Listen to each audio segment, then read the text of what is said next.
पूरा काल के रिपोर्ट देख के आराम से बोले घामा में बैठ के बोल दिया कुछ समझा दिया लोग के का जी।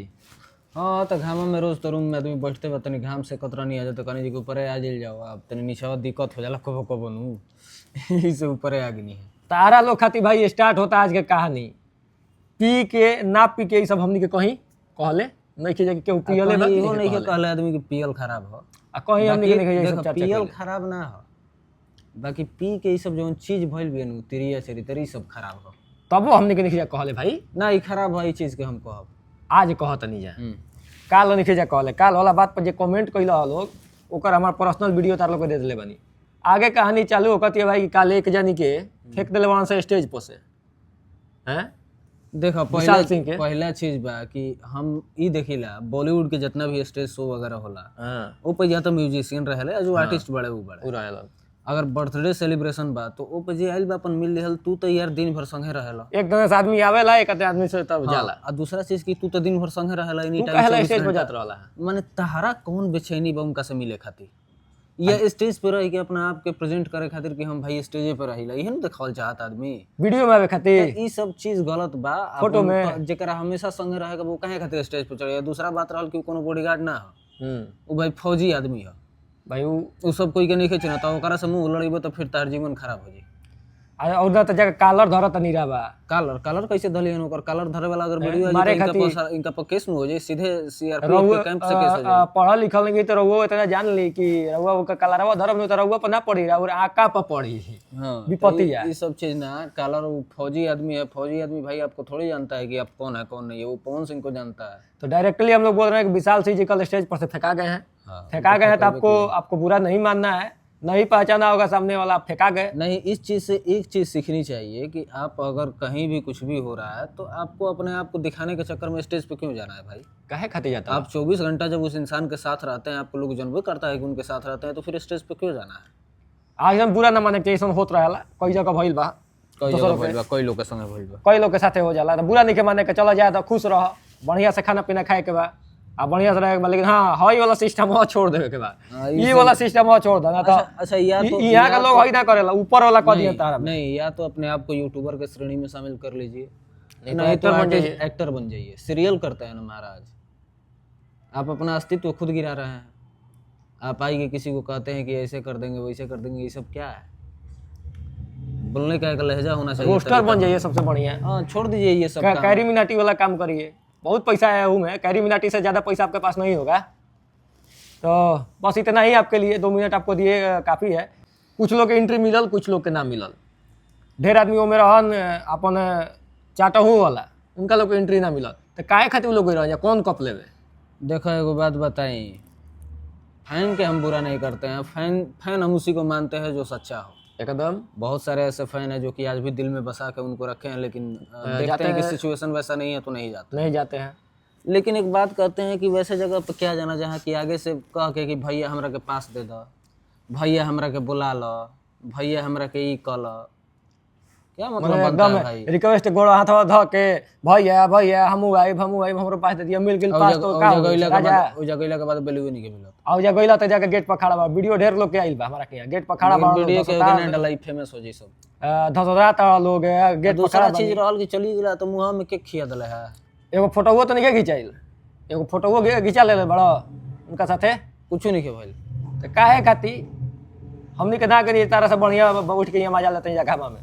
आ तू लोग गइला 4 रुपया कमैलो वो ढील भइल चला जाए तो तारा लोग के पैसा पावर लगा पता लोग को खराब लग जाला लेकिन ये केहू खातिर पर्सनल नहीं का ना पर्सनल लेबा तो फिर पर्सनल वाला दोसर बात हो जाए एक दिन समझा देवल बा पर्सनल लेला पर फिर अब की बार पर्सनली होइबे करी अब की बार उ ना होई अब की बार पर्सनली केहू का नाम ना फोटो केहू को कुछ निकल लिया आगे बढ़ता नहीं जाए यहाँ से आगे बढ़ला में होता कि मैनेजमेंट सही नहीं के महेश पांडे के वीडियो आइला सुबह मार मैनेजर नीरज सिंह के हाथ तक कह दिले बने उनका इंटरव्यूआ जब दिया ही रहे तो पूरा एकदम पवन सिंह की टीम वाला एकदम जाके एकदम शर्ट के महेश बाबा आज उठते उठते भोरे भोरे हत लेके एकदम कस दिले कैसा लागल इनका लोग के और वो कैसे कुल इनका लोग बढ़िया लागल। देखो हम ये सब गलत लैंग्वेज अब हम यूज नहीं करते हैं बहुत कम यूज करते हैं। और जहाँ तक बात रहा मैनेजमेंट का तो देखिए भाई साहब वहाँ मैनेजमेंट गड़बड़ाइए जाता है कहें कि पवन सिंह ना किसी की सुनते हैं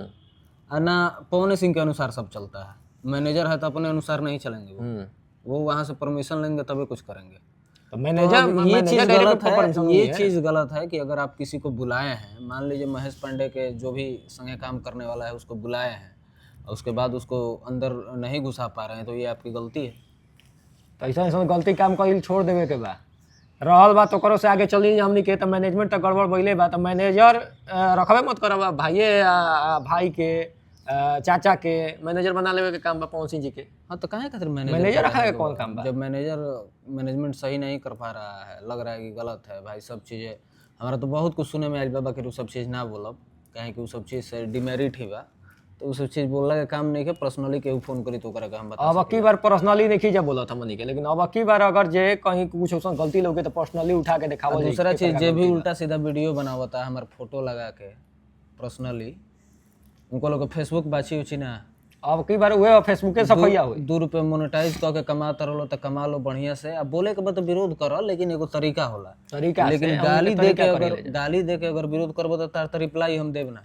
अब भाई हमहू एगो गंदा वर्ड यूज करिए, वो हम ना महेश पांडे यूज कइले बाड़े, उ बताई नहीं। हाँ, दूसरा चीज की देखो, हम गलत लैंग्वेज ऐसे यूज ना करब कि नइखे मन करत अब करे के। अब बाकी जे भी गलत लैंग्वेज फोटो लगा के यूज करता उनकर फेसबुक बाची उची ना, कुछ देर में पता चल जी। हो सकता वीडियो डाले से पहले ही उड़ी गई लोग। तो अब की से सचेत रहे का काम बा, फोटो लगा के वीडियो नहीं फेसबुक हो या यूट्यूब हो, अगर आपको रिप्लाई देना है तो लहजे में दीजिए। लहजा से ज़्यादा आ जाइएगा तो फिर आप बर्बाद हो जाइएगा। सर्च जारी बा, ये खोजाता वीडियो हमनी के आज से किन किन जानी बोला तड़ा। तो बर्थडे में जा जाके केकरा केकरा एंजॉय मिलला, कमेंट करी लोग, बताइए लोग हम खूब मजा करनी। ऐसे तो बुझात नहीं के भाई जी हमनी के यहाँ तो ऐसा फोन आइल बा कि जे दिन भर राजा भैया करत रहल है, वो राजा भैया ये रहले है, नाम न ले वो भाइये हवे, काहे खातिर नाम केहू के लिए बहुत जना लोग बहरी रहल है। बहुत लोग के रात भर फोन होता है कि भैया हमारा घुसवा दीजिए। वो जब फोन कैला पर होता है कि भाई हमारा परमिशन से केहू घुसते नहीं है, ऊपर से परमिशन आई तब केहू घुसी। कॉमन ऐसा सिचुएशन में 10 मिनट में पवन सिंह जी भाग गए। अब का भइल हो जाए, मैनेजमेंट सही ना रहे, का रहे, सब गड़बड़ है यार। इन लोगों को बर्थडे मनाना ही नहीं चाहिए, बर्थडे अपना मनाया जाके विदेश में। एगो और चीज खोल देता नहीं, खाना घट गइल बा पवन सिंह के बर्थडे में।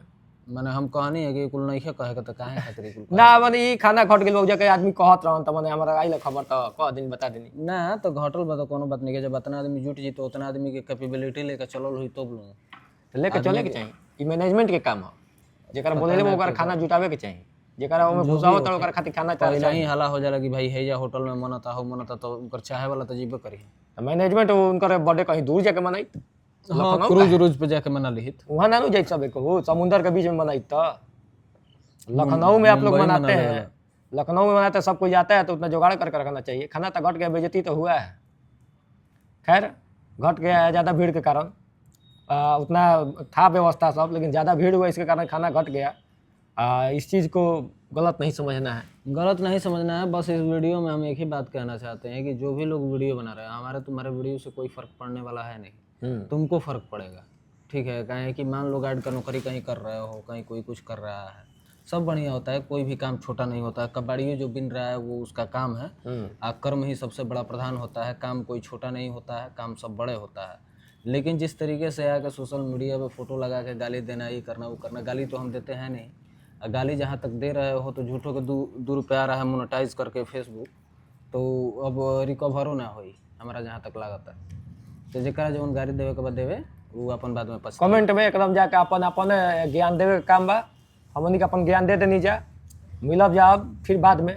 आज वाला ज्ञान अत नहीं रहा, सब कोई अपन समझ ले, सब कोई के बारी बारी से चर्चा कर दिल बनी जा, ठीक। चलिए बाय बाय।